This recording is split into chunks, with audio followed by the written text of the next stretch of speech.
बिस्मिल्लाहिर्रहमानिर्रहीम। रोज़ axle show के साथ हसन बेग और रिमशा हाज़िर।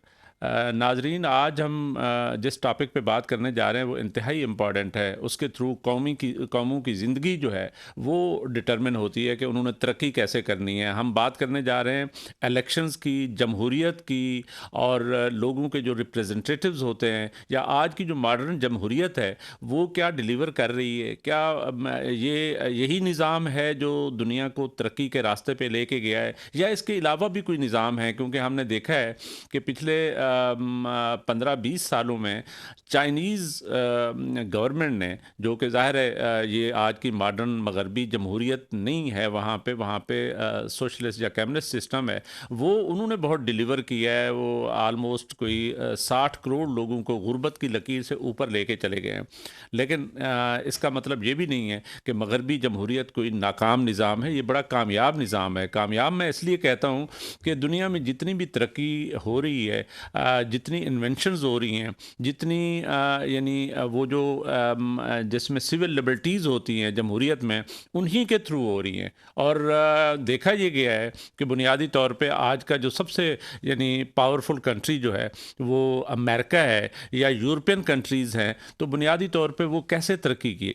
उन्होंने तरक्की इसी लिहाज से की कि वो उन्होंने एक ऐसा निज़ाम हुकूमत कायम किया जिसमें कवानीन, आइन और जमहूरी हुकूमतें जो है, जो लोगों की रिप्रेजेंटेटिव्स थी या लोग उनको चुनते हैं इलेक्शंस के ज़रिए, उन्हीं के थ्रू उन्होंने डिलीवर करना शुरू किया। और आज जो है यूरोप हो या अमेरिका हो या ऑस्ट्रेलिया हो, ये वो कंट्रीज़ हैं जो बहरहाल कहीं ना कहीं दुनिया को लीड कर रहे हैं। सारी जो इन्वेंशंस हैं, नई चीज़ें हैं, वहाँ से ही आती हैं। हमने देखा है तरक्की वहीं से ही इनिशिएट होती है। लेकिन साथ साथ हम ये भी देखेंगे कि बहुत सारे और मॉडल्स भी दुनिया में काम करते हैं। जो बादशाहत से काम शुरू हुआ था, वो इंसान जो गार से निकला, फिर उसने वहाँ पे शिवलरी का दौर था, यानी मार कुटाई का दौर था, और फिर किंग्स आ गए। किंग्स ने फिर रूल किया, उसके साथ रूलर्स बैठे हुए हैं। आज भी मिडिल ईस्ट में जाएं तो रूलर्स बैठे हुए बड़ा अच्छा डिलीवर भी कर रहे हैं लोगों के लिए, बड़ी तरक्की हो रही है। और इसी तरीके से आगे चलें तो हमें लगता है कि सोशलिस्ट या कम्युनिस्ट सिस्टम वो भी अपनी जगह पे बहुत इम्पॉर्टेंट है। सोवियत यूनियन हुआ करता था, यूएसएसआर, उसने वो बहरहाल कहीं ना कहीं टूट फूट का शिकार हो गया। कहते हैं कि वो कम्युनिज्म नाकाम हो गया। मैं नहीं समझता कि कम्युनिज्म नाकाम हुआ है या सोशलिज्म नाकाम हुआ है। वो सिर्फ और सिर्फ वो लोग जो प्रैक्टिस कर रहे थे उस निज़ाम को, उसकी वजह से उनका प्रॉब्लम हुआ। और वो जो टूट फूट हुई है, वो डिसइंटीग्रेशन हुई है, मैं नहीं समझता कि वो बुनियादी तौर पर उस फलसफे या उस निज़ाम हुकूमत की वजह से हुई है, बल्कि उन लोगों की वजह से हुई है जो वहाँ पर प्रैक्टिस कर रहे थे। उन्होंने वहाँ पर कोई करप्शन की है, वहाँ पर सिलसिला ख़राब हुआ है। अगर ऐसा होता कि वो डिलीवर ना कर पाता तो चाइना ने फिर कैसे तरक्की की? चाइनीज़ हुकूमत या चाइनीज़ गवर्नमेंट या रियासत जो है, वो भी तो उसी तरह के एक सिस्टम के थ्रू उन्होंने तरक्की की है, जिसका मैं कह रहा हूँ कि 60 करोड़ से ज़्यादा पिछले 20 सालों में उन्होंने गुर्बत की लकीर से लोगों को ऊपर लेके गए हैं। आज दुनिया की दूसरी बड़ी मईशत हो चुका है। और आज जो कोल्ड वार का माहौल बन रहा है, वो भी बुनियादी तौर पर इसी वजह से है कि वो इतनी ज़्यादा तरक्की कर गया है। लोगों में एक सोच दुनिया में पैदा हो रही है, क्या सिर्फ मॉडर्न जमहूरी निज़ाम इलेक्शंस के ज़रिए जो आते हैं वही डिलीवर करते हैं, या चाइनीज़ जो निज़ाम हुकूमत है, जो ज़ाहिर है कहीं ना कहीं वहाँ पे भी वन पार्टी सिस्टम है, लेकिन वहाँ पे भी कोई ना कोई एक जमहूरी सिस्टम होता है, यानी राय ली जाती है लोगों से, और वो भी तो तरक्की कर रहे हैं। तो इन्हीं चीज़ों को डिस्कस करने के लिए आज हमने ये आपके लिए उन्वान चुना है, और इसको हम डिस्कस करेंगे। और सबसे पहले तो हम रिमशा के पास चलते हैं। रिमशा से पूछते हैं कि आपको पता है कि ये इलेक्शंस, ये जमहूरियत, ये क्या चीज़ होती है? कब इब्तदा हुई? आपके जहन में कुछ है कि ये इंसान ने तरक्की करनी शुरू की, या तरक्की तो पहले से कर रहा था, लेकिन ये जो इलेक्शंस का सिलसिला है ये कब से शुरू हुआ? सर, इतना डीप नॉलेज तो मुझे नहीं है, लेकिन जहाँ तक मुझे पता है, आई थिंक सो 18 में स्टार्ट हुई थी ये इलेक्शन सिस्टम। नहीं, मेरा ख्याल है कि बुनियादी तौर पे अगर देखा जाए तो मैग्ना कार्टा जो है एक डॉक्यूमेंट है जो बुनियादी तौर पे इंग्लैंड में यानी पार्लिमान का सिस्टम थोड़ा सा इंट्रोड्यूस हुआ, जिसमें ये कहा गया कि बादशाह जो है वो एब्सोल्यूट पावर उसके पास नहीं है, वो भी किसी ला, कानून, आइन के ताबे होगा, तो सबसे पहले इंग्लैंड में मैग्ना कार्टा 1215 में साइन हुआ, और वो कहते हैं कि पहली यानी इब्तदा थी जहाँ से आज की मॉडर्न जमहूरियत या इलेक्शंस का सिलसिला शुरू हुआ, जिसमें लोगों की राय लेनी शुरू हुई, लोगों को यानी निज़ाम हुकूमत में इन्वॉल्व करने का सिलसिला शुरू हुआ। गो कि इससे पहले अगर हम देखें तो हमारे इस्लाम में हजूर पाक सल्लल्लाहु अलैहि वसल्लम ने भी जो यानी जब वो करते थे तो लोगों की डेफिनेटली वहाँ पे भी राय होती थी। ऐसा नहीं है कि बिल्कुल भी राय नहीं थी। और जो खुलफाए राशिदीन थे वो भी तो लोगों की कहीं ना कहीं ओपिनियन का तो ख्याल ज़रूर रखते थे, उनके हकूक़ का ख्याल रखते थे। वो जो कहते हैं कि हमारी मजलिस शूरा होती थी, तो ये शूरा क्या था? शूरा बेसिकली उन अच्छे और नेक लोगों का या डिलीवर करने वाले लोगों का नाम था जो बुनियादी तौर पे लोगों का ख्याल रखते थे। गो कि आज की मॉडर्न जमहूरियत थोड़ी मुख्तलिफ है, लेकिन उस वक्त भी कहीं ना कहीं लोगों की ओपिनियन का या उनकी आरा का ख्याल तो रखा जा रहा था कि यानी जब हज़रत उमर रज़ी अल्लाह ताला अन्हु कह रहा था कि अगर ये मैंने कोई जो चीज़ जो है ना ये पहनी हुई है, ये अगर साबित हो जाए कि ये मैंने कोई किसी की यानी करप्शन के ज़रिए की है या किसी और ज़राए से ये किया है, किसी का हक मारा है, तो वो क्वेश्चन कर सकता है। और दरियाए फ़रात के किनारे अगर कोई कुत्ता भी मर जाए तो उसका ज़िम्मेदार भी उमर है। तो उस वक्त वो बुनियादी तौर पे क्या कह रहे थे? वो ये कह रहे थे कि मैं लोगों का ख्याल रखता हूँ, लोगों का ख्याल करना ही मेरे रूलर होने की निशानी है। यानी इसका मतलब है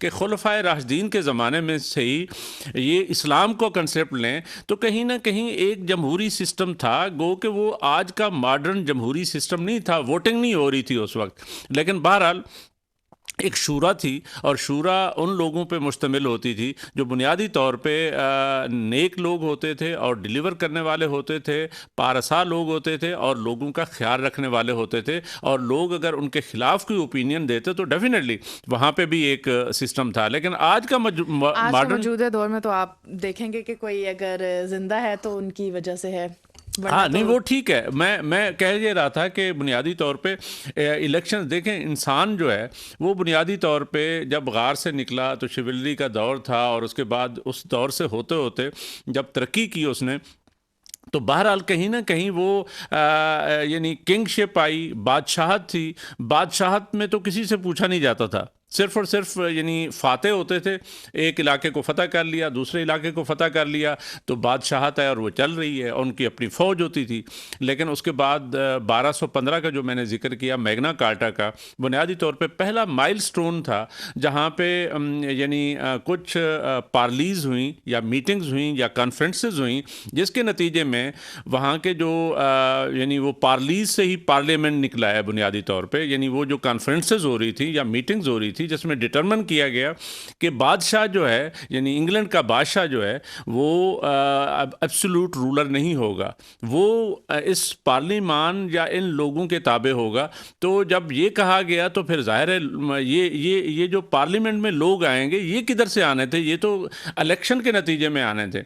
इलेक्शन का मतलब ये है कि लोगों की राय ली जाए, क्या ये लोग जो है ना वो इस काबिल हैं कि वो हमारे ऊपर हुकूमत कर सकें। और बादशाह को भी इस बात के ताबे किया गया कि कवानीन आइन जो होगा उसके ताबे होगा, ऐसे नहीं होगा कि बिल्कुल ही यानी बादशाहत। आज भी मज़े की बात यह है कि इंग्लैंड में क्वीन ऑफ इंग्लैंड थी, बड़ा लंबा अरसा वो रही। अभी जब उसकी डेथ हुई तो अब बादशाह आ गया, क्योंकि सक्सेशन का एक तौर तरीका था। तो वो बादशाहत जो है ना, बेसिकली बादशाह अब क्या रह गया है? बादशाह है जो यानी किसी रियासत का वो सरबराह होता है, जैसे हमारे यहाँ प्रेसिडेंट होता है, ठीक है ना, वहाँ पे बादशाह होता है। अभी भी जापान में भी बादशाहत है, लेकिन बादशाह के पास इख्तियार बहुत कम है। वो यानी उन चीज़ों के ताबे है जहाँ पे पार्लियामान जो ओपिनियन देता है उस पर अमल करता है। और इंग्लैंड का बादशाह जो है चार्ल्स, अभी उसका यानी क्वीन का बेटा जो बना है, वो भी उसी के थ्रू ही ज़ाहिर है वो ताबे होता है कि लोगों की जो ओपिनियन है। यानी मकसद ये है कि ये जो इलेक्शंस का सिलसिला शुरू हुआ, यानी लोग इलेक्ट करें वोटों के ज़रिए, इसका मकसद ये था कि लोगों की राय ली जाए। आप देखिए आबादी इतनी बढ़ गई है, पुराना कोई सिटी स्टेट टाइप तो है नहीं कि लोगों का यानी थोड़े से लोग हैं, छोटी सी रियासत है। इस वक्त तो ये है कि 8 अरब मतलब आबादी है पूरी दुनिया की। दुनिया की है। अब पाकिस्तान जैसे मुल्क में जहाँ पे ऑलमोस्ट 25 करोड़ लोग हैं, अब 25 करोड़ लोगों को जितना भी सियाना हो, मतलब है आपकी तरह, रिमशा की तरह, मेरी तरह या XYZ, कोई आइंस्टाइन नहीं होता जो खुद ही सारी चीज़ों को समझ सके और उनका ख्याल रख सके।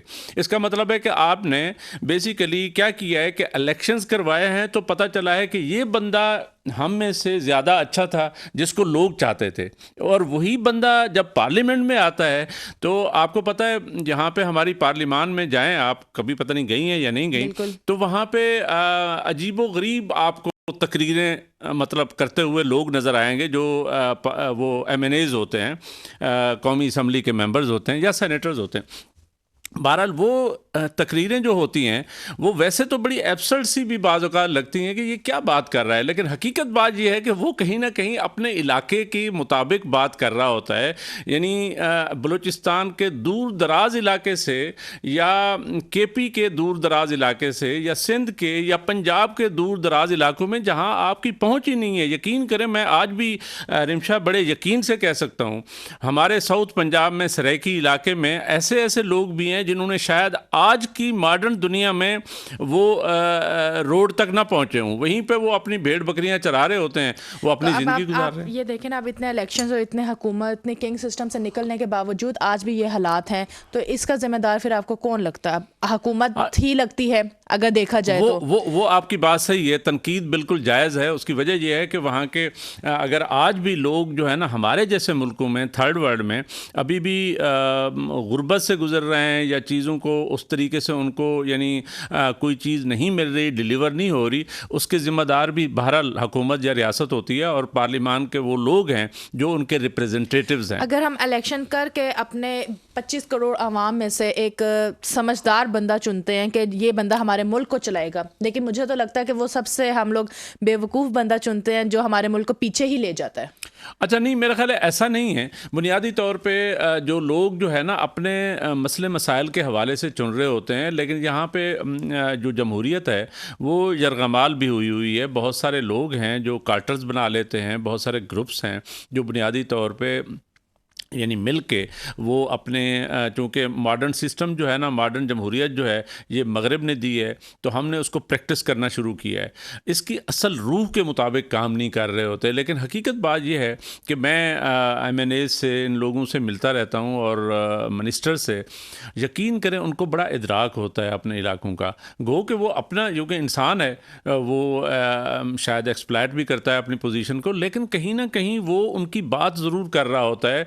स्पेशली अब आप देखें कि बलूचिस्तान के जो लोग हैं, MNAs हैं, आप जाएं, वो गरीब प्रॉपर तरीके से बोल नहीं सक रहे होते, वो जो MNAs और सेनेटर्स हैं, लेकिन वो अपनी डिमांड्स कहीं ना कहीं पहुंचा रहे होते हैं। मिसिंग पर्सनस की डिमांड हों या वहाँ पे जो ये काने हैं, माइंस हैं, गोल्ड माइंस भी हैं वहाँ पे, तो वो कहीं ना कहीं कंसर्न शो कर रहे होते हैं। गवादर अब मतलब हमारा जो है ना बड़ा तरक्की कर रहा है, तो वो लोग आके कहते हैं कि हमारे जो वहाँ के लोकल लोग हैं उनको वहाँ पे जॉब्स दी जाएं। अच्छा, ये बात जो है ना, यकीन करें, यहाँ पे इस्लामाबाद में बैठा हुआ MNA या लाहौर का MNA या कराची का MNA नहीं करता। इसलिए नहीं करता क्योंकि वो उन लोगों के पास नहीं जाता। एक लोगों को, यानी जब ये मॉडर्न जमहूरियत आई तो इनको मजबूर किया गया इलेक्शन के ज़रिए कि हर 5 साल बाद आप लोगों के पास वापस जाएँ। अगर लोगों के मसले मसाइल आप हल नहीं करेंगे, जैसे आप कह रही हैं, सही कह रही हैं,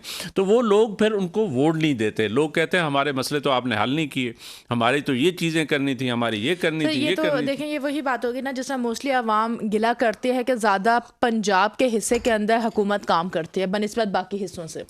अच्छा, नहीं, मेरा ख्याल है कि हर जगह पे काम कर रही होती है, लेकिन पंजाब के जो लोग हैं उनकी डेफिनेटली अवेयरनेस ज़्यादा है। अभी तो खैर KP के लोगों की जो अवेयरनेस है वो भी बड़ी पीक पे है, वो भी बड़े अवेयर लोग हैं। सिंध और बलूचिस्तान कंपैरेटिवली स्पीकिंग थोड़े से अवेयर तो शायद होंगे, लेकिन वो एक सिस्टम में ऐसे जकड़े हुए हैं कि वो गरीब शायद उस तरीके से आगे नहीं आ सकते, या अपनी डिमांड्स को जो है ना, या उनको किसी ने किसी तरीके से यरगमाल बना दिया गया है उस सिस्टम के थ्रू। क्योंकि वह आपको पता है हर जगह पे ये जो पटवारी सिस्टम है, यानी जो लैंड को डील करता है, ज़मीनों को डील करता है पटवारी, वो या पुलिस स्टेशन वाला जो है SHO या ASI या सब इंस्पेक्टर या इंस्पेक्टर, वो लोगों पे ज़ाहिर है लोगों के झगड़े होते हैं, चीज़ें होती हैं या जुल्म ज़्यादती होती है, तो वो पुलिस स्टेशन जाते हैं।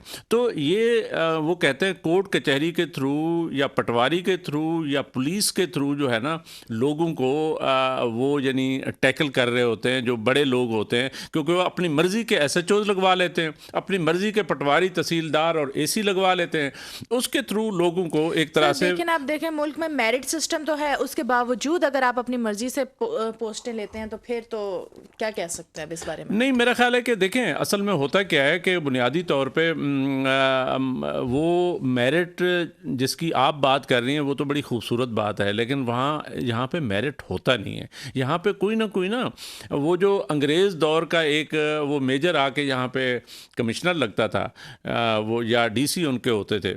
होता क्या था कि वो अपनी वफादारी के लिए लोगों के ग्रुप्स बना के वो अपनी मर्ज़ी की पोस्टिंग्स करते रहते थे। और हमने ये जो काला अंग्रेज़ है हमारे दौर का सन 47 के बाद, इसने भी वही काम शुरू किया हुआ है। हमारा यकीन करें, हमारी जो सिविल सर्वेंट्स हैं, जो हमारे CSS अफसरान हैं, जो स्पेशली पाकिस्तान एडमिनिस्ट्रेटिव सर्विस से हैं, जो हर जगह पे काम कर रहे होते हैं, या पुलिस वाले हैं, ये सारे के सारे फेवर्स लेने के लिए वो उन MNA से, मिनिस्टर से वो जाते हैं और वहाँ से अपनी पोस्टिंग्स जो है ना वो ले रहे होते हैं। और चूँकि प्रॉब्लम ये होता है कि अगर वो मेरिट पे काम शुरू करें तो हमारा MNA, सेनेटर या वहाँ का जो मिनिस्टर होगा वो उनसे नाराज़ हो जाता है। वो कहता है जी मुझे आपने अकोमोडेट नहीं किया, वो जाके शिकायतें करता है। बात है ना कि आप बेसिकली मुल्क नहीं चला रहे, आप अपना घर चला रहे हैं। वो सिर्फ अपने घर की तरफ देखते हैं, बाकी आवाम शायद वो कहते हैं कि भाड़ में चली जाए। नहीं, भाड़ में नहीं, मेरा ख्याल है कि आप अपना घर डेफिनेटली चला रहे हैं, क्योंकि इंसान जो है ना बुनियादी तौर पे बड़ा कंजर्विस्ट है, और बुनियादी तौर पे करता क्या है कि वो हर चीज़ में जो है ना अपनी यानी वो ढूंढता है कि फ़ायदा क्या है। डेफिनेटली एक जो उसका मफाद है एक किसी MNA का, वो ये भी है कि मुझे लोग वोट दें, और वोट लेने के लिए वो फिर एडमिनिस्ट्रेशन का सहारा लेता है, और एडमिनिस्ट्रेशन के सहारा लेते हुए वो इस तरह के यानी 2 नंबर किस्म के काम भी शुरू कर देता है। और लेकिन ये अब रियासत का काम है कि यहाँ पे रूल्स एंड रेगुलेशंस ऐसे होने चाहिए कि वो किसी MNA, MPA, मिनिस्टर के कहने पे कोई बंदा ट्रांसफ़र ना हो। ये ज़ाहिर है रियासत का काम है। आपने थोड़ी देर पहले हज़रत उमर का जिक्र किया कि जिन्होंने कहा था कि एक कुत्ता भी मर गया तो वो मेरी जिम्मेदारी होगी। अगर आपको खुद भी ये अंदाज़ा है, आपको इवन बिल्कुल पता भी होगा कि हज़रत उमर सबसे ज़्यादा खस्ता हाल में वही रहते थे, तो अगर उसके निस्बत अब देखा जाए तो पाकिस्तान में सबसे ज़्यादा खस्ता हाल अवाम या शायद वो कुत्ता ही होगा जिनका उन्होंने जिक्र किया था कि वो मर भी जाए, और जो हमारी हुकूमत है वो आलिशान महलों में रह रही है। हाँ, नहीं ठीक है, आप ये तनकीद जायज़ है। क्या आज की जमहूरियत जो है ना, या इलेक्शंस जो है ना, क्या वो डिलीवर कर रहे हैं इस चीज़ को बुनियादी तौर पे कि यानी लोग इलेक्शंस के ज़रिए आ रहे हैं, तो होना तो ये चाहिए कि वो आवाम की फ़लाह के लिए काम कर रहे हों, लेकिन यहाँ आके वो अपनी कोई चीज़ें समेटने लगते हैं और अपनी एक्सप्लॉयटेशन करते हैं। ये इलेक्शंस का कभी भी मतलब नहीं था। मॉडर्न जमहूरियत का आज भी अगर देखें, मैं फेयर इलेक्शंस नहीं होते हमारे मुल्क में, नहीं फेयर इलेक्शंस भी नहीं होते। और दूसरा एक और काम है यहाँ पे, बाइडन जो है ना, यानी अमेरिकन प्रेसिडेंट, सबसे most powerful person on earth जो यानी आज है, वो फिलहाल वो तो जाहिर है बाइडन है जो अमेरिकन प्रेसिडेंट है। उसकी सिचुएशन ये है कि वो किसी उससे कंपेन से आ रहा था, इलेक्शन कंपेन से आ रहा था, तो उसकी गाड़ी को किसी ने गाड़ी टकरा दी। तो ये कल परसों की रिपोर्टिंग थी। अब ये अंदाज़ा लगाएं, वहाँ पे तो प्रॉपर जमहूरियत काम कर रही है। उसकी वजह ये है कि वहाँ पे यानी आम बंदा भी वो प्रेसिडेंट की गाड़ी के साथ कोई गाड़ी लेके जा रहा था तो टकराया ना।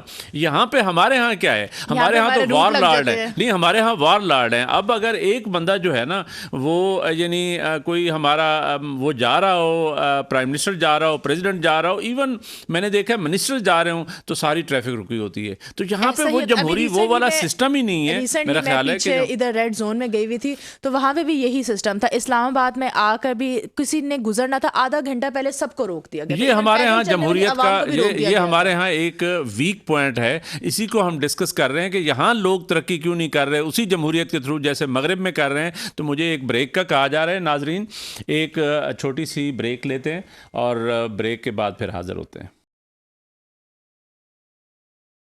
नाजरीन, वक्फे के बाद फिर हाज़िर। हम डिस्कस ये कर रहे हैं बुनियादी तौर पे कि आज की जो मॉडर्न जमहूरियत है, क्या वो यानी हमारे जैसे मुल्कों में जो थर्ड वर्ल्ड के कंट्रीज़ हैं यहाँ पे या डेवलपिंग कंट्रीज़ हैं वहाँ पे ये डिलीवर कर रही है या नहीं कर रही।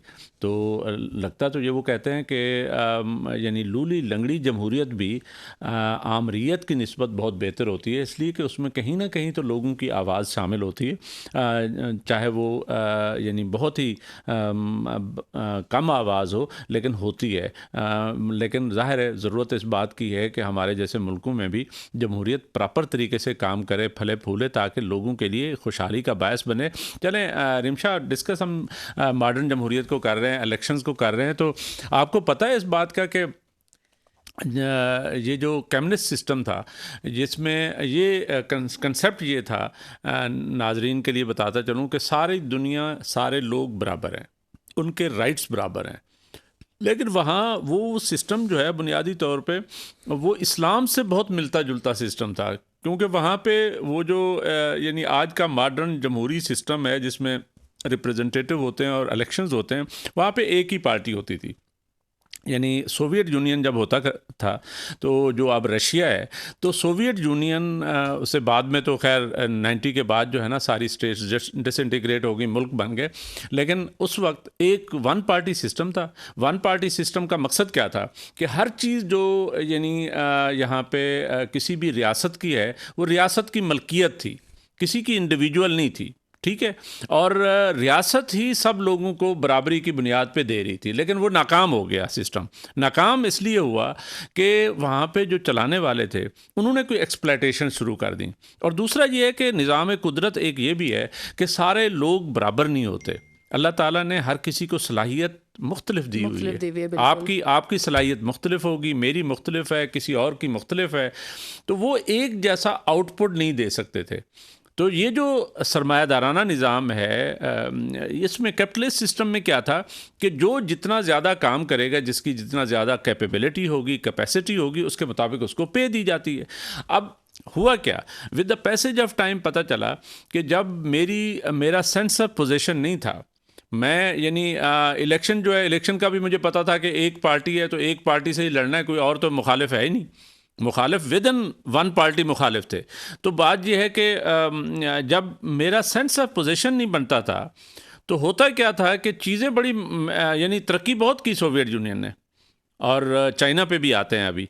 लेकिन ये है कि वो बुनियादी तौर पे सेंस ऑफ पोजीशन ना होने की वजह से, यूँ कि ये मेरी कार नहीं है, ये रियासत की कार है। यहाँ पे भी देखें, हमारे जैसे मुल्कों में जो सरकारी घर होता है या सरकारी गाड़ी होती है उसका उतना ख्याल नहीं किया जाता जितना मैं अपने घर का करता हूँ। जितना, ये बड़ी अफसोसनाक बात है, जितना मैं अपनी गाड़ी को मेंटेन रखता हूँ सरकारी गाड़ी को नहीं रखता।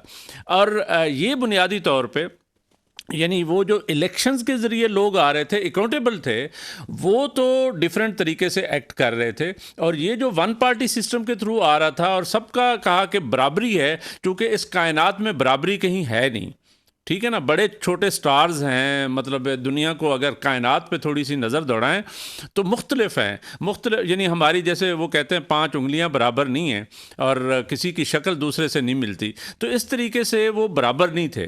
और बराबरी को जब लाया गया तो कंसेप्ट बहुत अच्छा था, और जो लोग ऊपर बैठे हुए थे वो बराबर नहीं थे, जो रूल कर रहे थे बुनियादी तौर पर उन्होंने एक्सप्लॉयटेशन शुरू कर दी, जिसके नतीजे में अल्टीमेटली वो सिस्टम जो है नाकाम हो गया। लेकिन अभी हम मिसाल भी दे रहे थे कि चाइना में उसी से मिलता जुलता सिस्टम है, वन पार्टी रूल है। और वहाँ पे लोगों को इस तरह की, हमारे आपकी तरह जिस तरह बेलगाम किस्म की आज़ादी है, वो आज़ादी वहाँ हासिल नहीं है। लेकिन उसके बावजूद उस सिस्टम ने बड़ा डिलीवर किया है। आपको पता है वहाँ पे जो इंडस्ट्रियलाइजेशन हुई है, जिस तरीके से उनके देहातों ने तरक्की की है, जिस तरीके से 60 करोड़ लोगों को उन्होंने 20 सालों में वो निकाला है, गुर्बत की लकीर से ऊपर लेके आए हैं, और आज दुनिया की दूसरी बड़ी जमहूरियत हो गई, दूसरी बड़ी रियासत, ताकतवर तरीन रियासत है या मईशत है। अब इसी वजह से अब सिस्टम ये आ गया है कि जैसे कोल्ड वार पहले हुआ करती थी सोवियत यूनियन के अगेंस्ट मगरबी मुल्कों यानी अमेरिका जिसको लीड करता है उनके थ्रू, अब चाइना के खिलाफ भी एक ख़ास किस्म की मुहिम चल रही है इस वक्त भी। बिल्कुल, उसकी वजह भी यही है। जाहिर बात है जब आप वो टक्कर देगा तो ऑब्वियस बात है कि वो चलेगी एग्जैक्टली। अच्छा, लड़ाई किस बात की है? लड़ाई इस बात की, दो सिस्टम्स की बेसिकली कंसेप्ट की लड़ाई है कि एक सिस्टम जो यानी हर किसी को ये इजाज़त देता है कि आप जो करना चाहें विद इन रूल्स डेफिनेटली, तो आप इलेक्टेड गवर्नमेंट आएगी और मुख्तलिफ पार्टियाँ होंगी, मल्टी पार्टी सिस्टम होगा, और वहाँ पे यानी वो लोग जो है ना इलेक्ट होके आते हैं अपने अपने, और वो खुले जहन के लोग होते हैं। उन्होंने इन्वेंशंस भी बहुत की हैं, ईजादात भी बहुत की हैं। आज भी आप देखें बहुत ज़्यादा तादाद जो है मगरबी मुल्कों की है जिन्होंने ईजादात की हैं, लेकिन इसका मतलब ये नहीं है कि ये मशरक़ में जो है ना कोई लोग इन्वेंशन नहीं कर रहे थे। चाइना में भी जाएँ तो डेफिनेटली वो कहते हैं जी ये तो सारे प्रोपेगेंडा होता है कि जी ये तो नकाली करते हैं, यानी हर चीज़ की नकल कर लेते हैं, कापी कर लेते हैं, लेकिन ऐसी बात नहीं है। अभी आज का उनके यानी उसको देखें, एयर इंडस्ट्री को देखें, एविएशन को देखें, या रेल रोड नेटवर्क्स देखें, ब्रिजेस देखें, और आज जो नया यानी सेमीकंडक्टर या कंडक्टर्स या चिप्स जिसको कहते हैं, जिसके थ्रू ये सारा आज का मॉडर्न हमारा एआई सिस्टम से लेकर कंप्यूटर सिस्टम से लेकर सारा सिस्टम चल रहा है, उन्होंने अपने सिस्टम्स बना लिए हैं। ऐसा नहीं है कि वो सिर्फ नकल करते हैं। कहने का मकसद ये है कि जहाँ पे हमने देखा कि सोवियत यूनियन में जो इलेक्टोरल सिस्टम था, इलेक्शंस का निज़ाम था, वो अगर उस तरीके से नहीं था जैसे मगरबी जमहूरियतों में है, तो वो कहीं पे नाकाम हो गया। लेकिन एट द सेम टाइम आज अगर देखें तो हमें लगता है कि चाइना तो बहुत कामयाब है। मुझे ऐसा लगता है कि इस पे भी ये चूँकि सोशल साइंसेस का मामला है, सोशल साइंसेस में तो फिर हर किस्म की डिस्कशन होती है। क्या ये सिस्टम कल को अगर यही सिस्टम डिलीवर कर गया तो फिर मगरबी जमहूरियत जिस पे हमारा यकीन है और ईमान है उसका क्या बनेगा? मेरा ख्याल है कहीं ना कहीं वो डेंट पड़ने वाला है। लेकिन आप ये देखें ना, अगर तो फॉर एग्जांपल हम उनको ही कॉपी कर लें उनके सिस्टम, तो क्या वो सिस्टम भी पाकिस्तान में चल सकता है? अभी हमारे देखें नहीं 2024 के इलेक्शन आ रहे हैं, इंशाल्लाह उम्मीद है कि फेयर इलेक्शन हो जाए और एक स्टेबल गवर्नमेंट आ जाए। कर लेते हैं। आप कहती है तो मैं भी उम्मीद कर लेता हूँ। आपकी बात पे यकीन कर लेते हैं। अल्लाह करे सर, लेकिन उम्मीद वैसे तो वो भी नहीं होती इधर तो। अच्छा, आप इलेक्शन में हिस्सा लेती हैं, आपका वोट बना हुआ है? जी बिल्कुल। और आप नहीं फेयरली बताइएगा कि ये जो है ना, हम किसी के इन्फ्लुएंस में तो प्रोग्राम नहीं कर रहे। ये बताएं कि आप किसको वोट देना चाहती हैं? सही सी बात है सर, अगर पर्सनली आपका ओपिनियन पूछते हैं, मैं अपना भी बताता हूँ। मैं वैसे दूंगी नवाज शरीफ को, नवाज शरीफ को दूंगी, लेकिन पर्सनली मुझे बंदा जो है ना इमरान खान पसंद है, लेकिन उसकी पार्टी नहीं पसंद है। अच्छा, खान पसंद है लेकिन खान की पार्टी जो है ना वो नहीं पसंद है। उस वजह से ना खान की जो पार्टी का वो इमेज है ना वो गिर जाता है। तो बस मैं आपको खुशखबरी दे देता हूँ, आपकी हुकूमत आने वाली है। नवाज शरीफ वो मुझे भी लग रही है। अच्छा, क्योंकि वो उसकी रीजन ये है क्योंकि मैंने देखा या मेरे फादर भी बताते हैं ना कि वो लोग भी नवाज शरीफ वगैरह को वोट देते आए हैं। तो लास्ट टाइम तो मेरे फादर ने इमरान खान को ही दिया था वोट। खैर, तो उन्होंने बताया कि जब जब नवाज शरीफ की हुकूमत है कुछ इकोनॉमी में बेहतरी आई है, कुछ ना कुछ बना जरूर, डेफिनेटली बेहतरी आई, कुछ ना कुछ बना जरूर, चाहे रोड्स बने चाहे कुछ भी बने। हम लोग कहते हैं कि रोड्स पाकिस्तान में बना दिए, बाकी तरफ ध्यान नहीं देता। लेकिन मेरा ख्याल है जब आपकी ट्रांसपोर्ट ठीक होगी, आपके रोड्स ठीक होगा, आपका डिस्टेंस कवर होगा, तब मेरे ख्याल से गवर्नमेंट ज्यादा अच्छी आप सही कह रही हैं, बिल्कुल सही कह रही है। अच्छा, मैं अपना बताता हूँ कि बुनियादी तौर पर हम तो पीपल्स पार्टी के लोग हैं और पीपल्स पार्टी को देते रहे, लेकिन पीपल्स पार्टी कहीं पर आके उसने वो वाली जो हमारे ख्वाब थे वो डिलीवर नहीं किया। तो फिर मैंने तो लास्ट 2 इलेक्शंस में, यानी 2008 का इलेक्शन हुआ था तो वो तो मोहतरमा बेनज़ीर भुट्टो शहीद जो है ना, शहीद हो चुकी थी। तो उस वक्त हमने पीपल्स पार्टी को दिए थे, मैंने और मेरी वाइफ ने। और उसके बाद हमने 2013 में और 18 में हमने खान को वोट दिया था। मैंने 18 अच्छा, में मेरा पहला वोट बना था, पहली वोटिंग में आया था, अच्छा, लेकिन नून लीग को लेकिन दिया लेकिन था। मुझे बड़ी मायूसी हुई, जैसे आप कह रही हैं खान साहब की, यानी जो वो डिलीवर नहीं कर रहे थे, सिर्फ बातें कर रहे थे, तो उससे अब मैं डेफिनेटली वो हूँ। अभी मैं ज़ाती तौर पे सोच रहा हूँ, जो सच्ची बात है, कि मैं शायद इस्तेकाम पाकिस्तान पार्टी को वोट दूँ, और उसकी वजह ये है कि मैं समझता हूँ कि जहांगीर खान तरीन हो या अलीम खान हूँ, या वो लोग ये जो आए हैं, ये बुनियादी तौर पे जिस तरह हम और आप खान साहब की पॉलिटिक्स से थोड़े से मायूस हुए हैं, वो भी उससे मायूस हो के उन्होंने पार्टी बनाई लेकिन है मैं तो और वैसे पाकिस्तान अगर की जर्नलिस्ट, बेहतरी चाह रहे हैं। अल्लाह करे तो बेहतरी हो मैं भी। ज़ाती तौर पे समझता हूँ कि देखें, दो अगर लोगों को रखा जाए, एक साइड पे जहांगीर खान तरीन हूँ इस्तेकाम पाकिस्तान पार्टी से, और एक साइड पे बानी तहरीक इंसाफ यानी इमरान खान हूँ, तो इन दोनों को रखा जाए, क्या मैं आज सच्ची बात है, मैं बिल्कुल ईमानदारी से कह रहा हूँ कि इनमें से डिलीवर कौन कर सकता है। मैं अपने ईमान से कहता हूँ कि जहांगीर खान तरीन बहुत प्रैक्टिकल आदमी है और प्रैक्टिकल लीडर है, वो बहुत बेहतर शायद डिलीवर कर सकता है। यही तो बात है कि हमें मुल्क जो है ना सिर्फ बातों से नहीं चलेगा, मुल्क हाँ, ने प्रैक्टिकली आपको चीज़ें देखनी है। एग्जैक्टली।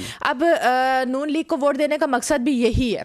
हाँ, नहीं, मेरा वही आप सही कह रही हैं। तो मैं भी वो तहरीके मतलब तरीन साहब को इसलिए उस पार्टी को वोट देना चाहता हूँ क्योंकि मैं समझता हूँ एक साइड से हम मायूस हुए हैं, एक साइड जो है ना वो बड़ा बेहतर डिलीवर कर सकती है, और उन्होंने प्रैक्टिकली किया है। मैं इवन ये और सोचती थी तरीन कि साहब अगर हूँ, अलीम खान साहब हूँ, तो ये बहुत बहुत बेहतर अच्छे डिलीवर हैं, कर बिल्कुल सकते हैं। बहुत अच्छे हैं। मैं इवन सोचती थी कि अगर आज मुशर्रफ की पार्टी होती ना, मैं इन सबको छोड़ के मुशर्रफ को वोट देती। हाँ, ठीक है, मुशर्रफ भी वैसे उसने कोई बुरा काम नहीं किया, अच्छे काम वो किए उसने, जैसे आया डेफिनेटली। जैसे नहीं आया, मार्शल लॉ लगा नहीं लगा, उसने हिडन कर ली बात, हाँ, या अगर जो वो भी था, जमहूरी तौर पे लेकिन होता, उसने इकॉनमी बहुत बेहतर की थी, सही। उसने लोगों की पेस बढ़ाई थी, उसने पाकिस्तान के लिए वाकई कुछ किया था। हाँ, नहीं, वो ठीक है। मेरा ख्याल है कि मियाँ साहब ने भी कुछ काम किया, और मैं ज़ाती तौर पे उम्मीद करता हूँ कि शायद ये जो IPP है, जहांगीर खान तरीन साहब की पार्टी, ये बुनियादी तौर पे डिलीवर कर सकती है अगर इसको चांस मिलता है, जो कि चांस मिलना चाहिए। लेकिन अब एज अ प्राइम मिनिस्टर मेरे ख्याल से शायद उनकी पार्टी के लिए अभी मुश्किल हो इस इलेक्शन में। तो वो लेकिन हाँ, कोई कोalition में आ जाए कुछ, या हाँ, चीफ मिनिस्टर या कुछ और बनते हैं, तो वो अपनी कारकर्दगी से बता सकते हैं कि हमने यार इस खित्ते में हमें ये चीज मिले थे, इतना खित्ता मिला था, हमने ये डेवलपमेंट्स यहाँ पे की हैं। बिल्कुल। जब वो डेवलपमेंट सामने आएंगी तो ऑब्वियस बात है नेक्स्ट इलेक्शन में शायद वो प्राइम मिनिस्टर की सीट पे भी बैठे। बिल्कुल सही है। लेकिन हम बुनियादी तौर पे रिमशा बात वही कर रहे हैं कि देखें, हम और आप, मैं इस डिस्कशन इसलिए छेड़ी थी कि आप किसको वोट देना चाहती हैं। मैं इसलिए कि हम सारे ये सोचते हैं कि कौन सा रिप्रेजेंटेटिव है, कौन सी पार्टी है जो इलेक्शन के ज़रिए जो है ना बेहतर डिलीवर कर सकेगी। हमारी नुमाइंदा पार्टी होगी या नुमाइंदा वो यानी रिप्रेजेंटेटिव होगा। तो मेरा मकसद ये है कि हमारी, देखें, सबकी आरा मुख्तलिफ हैं और हम मुख्तलिफ टाइम्स पे मुख्तलिफ पार्टियों को पसंद भी करते रहते हैं, मुख्तलिफ लोगों को पसंद करते हैं। उसकी रीज़न भी उनकी कारकर्दगी होती है बुनियादी तौर पर। और ये कारकर्दगी की रीज़न तो है ना अब आके जनरेशन सोचती है। पहले तो मैं देखती होती थी खानदान जिस पार्टी के साथ जुड़े हैं वो चाहे अच्छी है बुरी है उसी को वोट देते होते। अच्छा, मुझे एक और इलेक्शन के ज़रिए जो मुझे खामी लगती है ये मौजूदा जमहूरियत में, यानी जिसने 50.1% अक्सरियत ले ली 49.9 से, वो उसको हक मिल जाता है कि वो रूल करे। मुझे इसमें खामी लगती है, यानी आलमोस्ट अगर हाफ भी हूँ आलमोस्ट, तो किसको मौका मिल रहा है जो 0.02% जो है ना किसी से ज़्यादा पॉपुलर है। तो मुझे लगता है कि मुझे जो ज़्यादा पसंद है, जो कि स्विट्ज़रलैंड में भी है और बहुत से और कंट्रीज़ में भी है, वो प्रोपोर्शनेट सिस्टम है। वो प्रोपोर्शनेट सिस्टम मैं नाजरीन के लिए बता देता हूँ वो क्या है। प्रोपोर्शनेट ये है कि मुख्तलिफ पार्टियाँ इलेक्शन लड़ती हैं, एक पार्टी को वोट जो है ना वो फ़र्ज़ किया 27% मिले, एक को 53% मिले, एक को जो है वो 14% मिले, तो वो उन सारी पार्टियों को जो मेन पार्टीज़ होती हैं 3-4, तो उनको सबको मौका दिया जाता है कि उतने ही उसके रिप्रेजेंटेटिव यानी वो जीते ना जीते, यानी एक कॉन्स्टिट्यूंसी में वो जीते ना जीते, उतनी सीट्स मिल जाती हैं। तो वो जाके फिर बेहतर जमहूरियत को वो करते हैं, रिप्रेजेंट करते हैं, इसलिए कि वो कहीं ना कहीं वोट तो ले चुके होते हैं, लोगों का एतमाद तो होता है, 27% एतमाद है या 14% है या 53% है। हमारे यहाँ तो जो जीता है पूरा मुल्क उसी के हवाले कर दिया जाता है। हाँ, ये एक खामी है मैं समझता हूँ कि इस जमहूरी सिस्टम की। तो मुझे ज़ाती तौर पे अभी हमारे दोस्त हैं मजहर बरलास साहब, कॉलमिस्ट हैं, जंग में लिखते हैं और अपना प्रोग्राम भी करते हैं। तो उन्होंने इस पे एक कॉलम भी लिखा है प्रोपोर्शनेट मुतनासिब नुमाइंदगी पर, और वो यानी बता रहे थे कि बुनियादी तौर पे वो बड़ा पसंद किया गया है। मैं ज़ाती तौर पे मज़हर बल्ला साहब की इस बात से बड़ा इत्तेफाक करता हूँ। इलेक्शन के ज़रिए जितनी प्रोपोर्शनेट या नुमाइंदगी जितनी मिलती है, कौम जितना एतमाद करती है, उसके मुताबिक अगर लोग आ जाएं। अभी देखिए हमारे जैसे मुल्क में जहाँ पे हमने रिज़र्व सीट्स रखी हुई हैं, रिज़र्व इसलिए रखी हुई हैं कि जनरल इलेक्शंस में वो उस तरह पार्टिसिपेट नहीं कर पाते जो मिनारिटीज़ हैं या हमारी ख़वातीन हैं, क्योंकि वो उस तरीके से यानी वो नहीं कर सकती, तो उनकी रिप्रेजेंटेशन ज़रूरी थी, इसलिए रिज़र्व सीट्स रख दी गई। वो भी बड़ा अच्छा सिस्टम है, इसलिए कि किसी को आपने इनकरेज तो करना है ना, यानी हर दफ़ा जो है वो मेल्स नहीं है। हाँ मेल्स आ जाते हैं, हसन बेग आ जाता है, रिमशा नहीं आती, तो रिमशा को मौका मिलना चाहिए पार्लियामान में आने का, ठीक है ना। कहा जाता ना कि हसन बेग मौका देगा तो रिमशा को मिलेगा। नहीं वो हसन बेग ने दे दिया, 20% सीटें आपकी रख दी, रिमशा अब आ सकती है। तो ये एक बड़ी अच्छी बात है, जो सच्ची बात है कि ख़वातीन की नुमाइंदगी कौन करेगा, उस तबके को जो हमारा 50-51% बैठा हुआ है, और उनकी नुमाइंदगी भी तो होनी चाहिए। वो इसी तरीके से होगी जैसे मैं मुतनासिब नुमाइंदगी की बात कर रहा हूँ, मुतनासिब नुमाइंदगी की बात कर रहा हूँ, मज़हर बल्ला साहब के हवाले से मैं बात कर रहा था। तो बुनियादी तौर पर वो एक बड़ा अच्छा सिस्टम है, उसमें रिप्रेजेंटेशंस आ जाती हैं, और इलेक्शंस यानी बाज़ औक़ात ज़रूरी नहीं है, इलेक्शंस विद इन पार्टी भी हो सकता है, विद इन पार्टी कोई नुमाइंदगी आ सकती है। तो इसी लिहाज से मैं समझता हूँ कि ये बड़ा अच्छा एक मुतनासिब नुमाइंदगी का सिस्टम है। इलेक्शन कैसे होना चाहिए और सीट्स कैसे होना चाहिए, जो अभी नया खतरा जो इन्होंने, मैं रिसेंटली आज ही अखबार में मैंने पढ़ा था कि 8 फरवरी के इलेक्शन 2024 के इलेक्शन के लिए 58 अरब रुपए का बजट तैयार हुआ है, जिसकी वजह से मुल्क दिवालिया का भी खतरा है। इस बारे में आप क्या कहते हैं? नहीं, मेरा ख्याल है देखें ये जो कास्ट है ना, बुनियादी तौर पे देखें आपका जो यानी ओवरऑल बजट है, बुनियादी तौर पे आपको पता है वो होता है आलमोस्ट कितने अरब का, कोई 15 या 12 ट्रिलियन का होता है, यानी 12,000 अरब होते हैं। उसमें अगर 5 साल बाद आप 18 अरब या 58 जो भी फिगर है वो अगर देते हैं इस चीज़ के लिए, सिस्टम को बेहतर करने के लिए, मेरा ख्याल है वो इतनी बड़ी कास्ट नहीं है जो सच्ची बात कास्ट नहीं है, लेकिन आपकी बात ठीक है, वो भी बुनियादी तौर पे उसका भी ख्याल रखना चाहिए कि हम हुकूमत यानी बनाने के लिए इतना ज़्यादा खर्च करते हैं, हमारे दूसरे अल्ले तल्ले भी बहुत ज़्यादा हैं हुकूमत के, सच्ची बात है, जो कि जमहूरियतों में इस तरह होते नहीं हैं।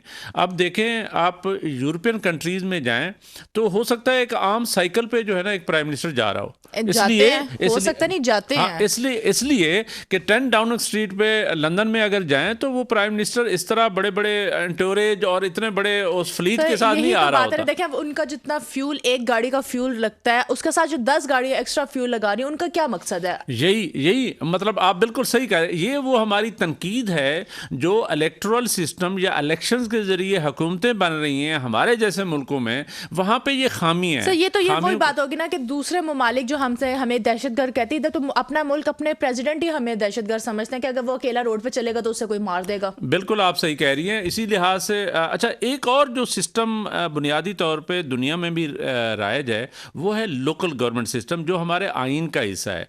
अच्छा लोकल गवर्नमेंट सिस्टम क्या है कि छोटे छोटे लेवल पे छोटी छोटी कॉन्स्टिट्यूंसीज़ में जो है ना लोग इलेक्ट होते हैं और वो अपने इलाकाई मसले मसाइल या अपने रीजन के या अपने गली महल्ले के वो मसले हल कर रहे होते हैं। वो बुनियादी तौर पे बहुत ज़रूरी है। दुनिया में सिस्टम ये है कि ये जो AC DC और SP, ये पुलिस सारे जो होते हैं ना, ये लोकल गवर्नमेंट उनको लोकली जो है ना वो कर रही होती है, क्योंकि वो फिर जवाबदेह भी ठीक होते हैं। अब हमारे साथ क्या होता है, हमारा एक असिस्टेंट कमिश्नर या डिप्टी कमिश्नर होता है वो यहाँ का तुर्बत का, और वो काम कर रहा होता है लाहौर में, और एक वो यानी किसी को उस तरीके से अकाउंटेबल भी नहीं होता क्योंकि लोकल नहीं होता ना, और कंसेप्ट ये था कि वो न्यूट्रल होगा। अब हमारे जैसे मुल्कों में वो न्यूट्रलिटी तो ख़त्म हो गई है मेरा ख्याल है। वो असल में वो जो लोकल गवर्नमेंट सिस्टम अगर आ जाए तो लोकल पुलिस और लोकल एडमिनिस्ट्रेशन जो है ना वो बेहतर डिलीवर कर सकती है और वहाँ पे फंडिंग हो सकती है। हमारे जैसे मुल्कों में इलेक्शंस जो है ना वो भी बड़ा यानी उसमें इम्प्रूवमेंट चाहिए, क्योंकि हमने ये देखें कि पिछले 2-3 सालों से हमारा लोकल गवर्नमेंट सिस्टम ही नहीं है। यानी हैरान कुन बात है, हालांकि सुप्रीम कोर्ट ऑफ पाकिस्तान ने उस पर आर्डर इशू किए हुए हैं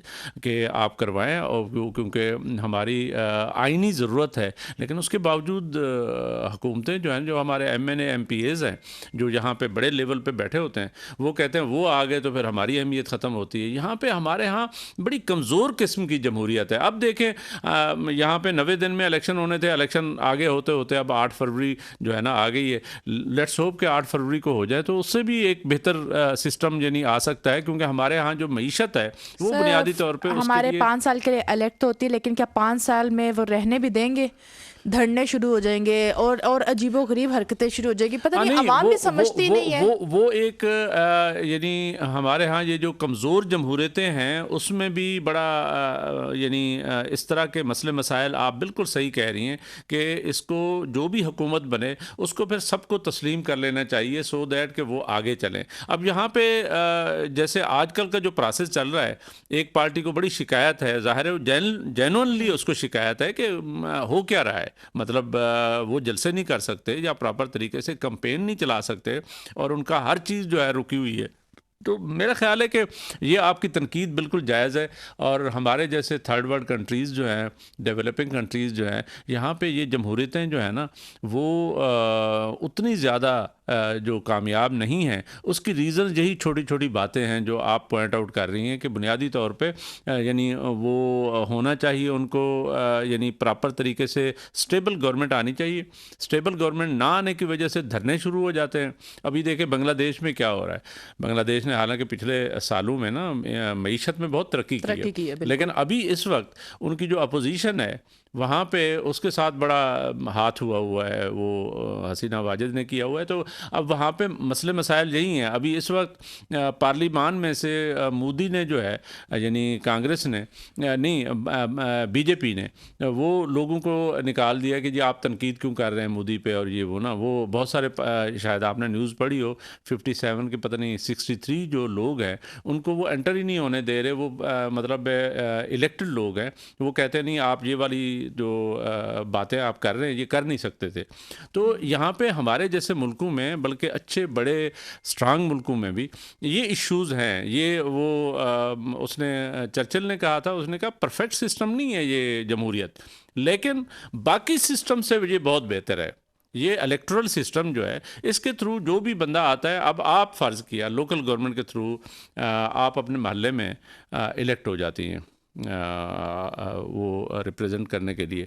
ज़ाहिर है आपको ये तो रहता है ना कि लोग मिलते हैं आपसे, लोग उम्मीद करते हैं आपसे, कहते हैं ये काम करें। अगर आप काम नहीं करेंगी तो कल को वो इलेक्ट ही नहीं करते, तो आपको बड़ी मतलब वो होती है ना, एम्बैरेसमेंट होती है कि मैं इलेक्टेड बंदा था और आज जो है ना लोग इसलिए मुझे इलेक्ट नहीं कर रहे क्योंकि वहाँ पे सिचुएशन जो है डिलीवर ना करने की वजह से ये मसले मसाइल। तो जमहूरियत बहरहाल एक अकाउंटेबिलिटी का सिस्टम तो है, क्योंकि अकाउंटेबिलिटी तो होती है इसमें, चाहे वो लोग जो है ना वोट्स के ज़रिए क्यों ना करें। और आजकल ये जो सोशल मीडिया का दौर है, लोग बड़े एक्टिव हो गए हैं। मैं अब आई बिलोंग टू डेरा गाजी खान या साउथ पंजाब या सराइकी इलाके से हूँ। यकीन करें वहाँ पे बड़े बड़े ये जो समझा जाता है ना कि बड़े सरदार हैं और बड़े यानी लैंडलॉर्ड हैं और वो वडेरे हैं। अब वो सरदारों को जो है ना लोग, ये जो यंगस्टर्स हैं वो तो मुंह पे जवाब देते हैं। वो कहते हैं जी आपने क्या किया है हमारे साथ, आपने हमारे इलाके के लिए क्या किया है। तो आपने स्कूल नहीं बनने दिया, आपने यहाँ पे इंडस्ट्री नहीं लगाने दी, आपने तो यहाँ पे सारा गंद किया हुआ है। तो मतलब ये यंगस्टर्स वही हैं जो जैसा पंजाब के एरियाज में आते हैं, इस्लामाबाद वगैरह में आते हैं, इधर तरक्की देख के वापस जाके अपना डिफरेंशिएट करते हैं बिटवीन कि हमारे इलाके में क्या कमी है और दूसरे में क्या कमी है। वही मेरा ख्याल है कि ये एक अच्छी बात है। ये जमहूरी जो यानी अगर सरदार को या वडेरे को या चौधरी साहब को अगर कोई कहने वाला ना हो तो वो तो फिर अयाशियाँ मारता रहे। इसलिए सिस्टम उसको हर 5 साल बाद मजबूर करता है कि वो लोगों के पास जाए और लोगों के पास जाके वो वोट मांगे, और जब वोट मांगेगा तो लोग फिर जवाब भी देते हैं, लोग उसके ख़िलाफ़ भी होते हैं। लोगों में से कुछ लोग यानी वो आते हैं, और यही तरीका है बेसिकली यानी लोगों के राइट्स को बेहतर करने के लिए। ये आइन, कवानीन और ये सारी चीज़ें, आपको पता है ये इब्तदा कैसे हुई। ये इब्तदा भी ऐसे हुई कि वो जो बादशाहत होती थी, जो मैग्ना कार्टा की मैंने बात की, तो वहाँ से आइन कवानीन इसलिए बनने शुरू हुआ। अब तो रिटर्न है कि मतलब हमारा आइन जो है या दुनिया में मैक्सिमम कंट्रीज़ में तो रिटर्न आइन है, और वो रिटर्न आइन इसलिए होता है कि वहाँ पे लिखा हुआ है कि इस तरह होगा, इस तरह होगा, इलेक्शंस इस तरह होंगे, तो उसी के थ्रू आपने बादशाह को या सदर को या जो यानी आपका वो रियासत का रिप्रेजेंटेटिव था उसको भी आप अकाउंटेबल करते हैं, अकाउंटेबल उसी आइन के ज़रिए करते हैं। लेकिन एक बात और मैं आपको बताता चलूँ, आपको पता है कि ये जो मदर ऑफ ऑल वो कहते हैं इंस्टीट्यूशंस या पार्लियामेंट, वो इंग्लैंड की पार्लियामेंट है, और इंग्लैंड का जो कॉन्स्टिट्यूशन है वो रिटर्न नहीं है, वो अनरिटन है, क्योंकि उससे ट्रेडिशन से या कन्वेंशन से, यानी पीछे जो चीज़ें चली आ रही हैं उनको, और जो कोर्ट्स के डिसीजन हैं वही उसकी बेसिस है बुनियादी तौर पे। आज भी वहाँ पे एक बादशाह है, लेकिन वो यानी देखें, एक ऐसा मुल्क भी इस दुनिया में उसने बड़ी तरक्की भी की। एक ज़माना होता था जब कहते हैं सूरज उसकी उस पर नहीं डूबता था, क्योंकि उसकी इतने बड़ी कॉलोनीज़ थी और कब्ज़ा किया हुआ था। बहरहाल वो देखें वो जमहूरियत जो है वो कैसे चल रही है, वो यानी हमारे जितने भी पार्लिमानी सिस्टम्स हैं उसमें डेफिनेटली वो सबसे पहला वही सिस्टम था मैग्ना कार्टा से जो शुरू हुआ, पार्लिमान से शुरू हुआ, जिसके जो कि ये इंडिया पाकिस्तान ये सब कॉन्टिनेंट, हम भी कॉलोनी थे उस वक्त इंग्लैंड की, तो वही सिस्टम हमने अपना के बैठे हुए हैं। एक और चीज़ पे वो कर लेते हैं कि ये जो जमहूरी सिस्टम है इसमें भी मुख्तलिफ़ किस्म के सिस्टम है। एक नंबर वन ये है कि पार्लिमानी सिस्टम है जिसको हम प्रैक्टिस करते हैं, इंग्लैंड करता है, इंग्लैंड से हमने लिया हुआ है, और बहुत सारी दुनिया के कंट्रीज़ करते हैं। दूसरा एक सिस्टम जो है वो सदारती है, यानी उसमें सिर्फ सदर होता है जो और उसका नायब सदर होता है, और वो डायरेक्ट उसको वोट कर रहे होते हैं। इस पे भी बड़ी डिस्कशंस हो सकती हैं कि ये सदारती सिस्टम बेहतर है। तीसरा जो है ना वो आपको पता है बहुत पुराना किंगशिप का सिस्टम है कि बादशाहत थी। तीसरा जो है ना वो बेनिफिशियल रूलर्स का है, जैसे मिडल ईस्ट में रूलर्स बैठे हुए हैं, वहाँ पे भी कोई वोटिंग नहीं होती, वो बस ख़ानदान चले आ रहे हैं, लेकिन उन्होंने बड़ा काम किया है। सर मेरे ख्याल से जो अभी हम सिस्टम फॉलो कर रहे हैं, मेरे ख्याल से वो सबसे बेहतरीन है इस वक्त। अच्छा, मुझे ऐसा लगता है कि आपको शायद बेहतर लग रहा हो, मुझे ऐसा लगता है कि सदारती सिस्टम जो है ना वो शायद बहुत बेहतर है। मैं स्टूडेंट लाइफ से लेकर आज तक आई कुड नॉट अंडरस्टैंड ये जो पार्लिमानी सिस्टम है ना, इसमें कोई ब्लैक मेलिंग बहुत ज़्यादा है, वो तो इसमें है, सिचुएशन अच्छा लेकिन ये आप जो सदारत में देखें तो सदारत में एक ही बंदे की, एक ही खानदान की रूलिंग बार बार आती रहे, बार बार आती रहे, तो क्या अच्छा वो सही वो रहेगा? नहीं, वो मेरा ख्याल है कि फिर इस तरह ब्लैकमेल नहीं होता, वो डिलीवर करता है, क्योंकि अमेरिका देखिए अमेरिका का जो सिस्टम है। हर बच्चा बराबर नहीं होता। अब एक सदर बने, एक किंग बने, तो उसके बाद उसकी औलाद बनी, अब जरूरी नहीं है उसका नहीं, पोता भी उस काबिल हो। हाँ नहीं वो ठीक है, वो तो लोगों पे डिपेंड करता है ना, वोटिंग तो होनी है ना। मेरा ये ख्याल है कि देखें अमेरिका ने क्या किया है, अमेरिका ने इलेक्शन के ज़रिए जॉर्ज वाशिंगटन से लेकर आज तक वो उन्होंने कहा 2 दफ़ा एक बंदा प्रेसिडेंट बन सकता है, यानी 8 साल के लिए आप रह सकते हैं। अगर आपने यानी 8 साल में भी डिलीवर नहीं किया तो इसका मतलब आप नहीं डिलीवर कर सकते, उनका मकसद ये है। और वो एक बड़ा अच्छा सिस्टम है, और आपको पता है ये शुरू से ये सिस्टम नहीं था, Aahista Aahista with the passage of time ये वाला सिस्टम आया, और एक प्रेसिडेंट उनका वो भी है जो चौथी पाँचवीं दफ़ा FDR जो है रूजवेल्ट जो है वो लड़ रहा था। उसके बाद एक आइनी फिर तरमीम आई अमेरिकन कॉन्स्टिट्यूशन में, और उसके बाद अब 2 टाइम्स ही होता है और 2 दफ़ा। अब यहाँ पे हमारे यहाँ तो जो ख़ानदानी सिलसिले आप बता रही हैं इसी तरह चलता रहता है। बहरहाल मकसद ये है कि ये इलेक्ट्रल सिस्टम या इलेक्शन जो है ना वो इंतहाई ज़रूरी है। नाजरीन, आज हम बुनियादी तौर पे डिस्कस ये कर रहे थे कि इलेक्शंस की इब्तदा कब से हुई और इलेक्शंस का मतलब क्या है, और इलेक्शंस के ज़रिए जो रिप्रेजेंटेटिव्स आते हैं क्या वो दूसरे यानी जो सिस्टम दुनिया में काम कर रहे हैं उनसे बेहतर परफॉर्म करते हैं। और इसमें होते होते हमें ये भी पता चला कि पार्लिमानी सिस्टम और सदारती सिस्टम या किंगशिप या जो मिडल ईस्ट के रूलर्स हैं इनमें से कौन बेहतर काम कर रहा है।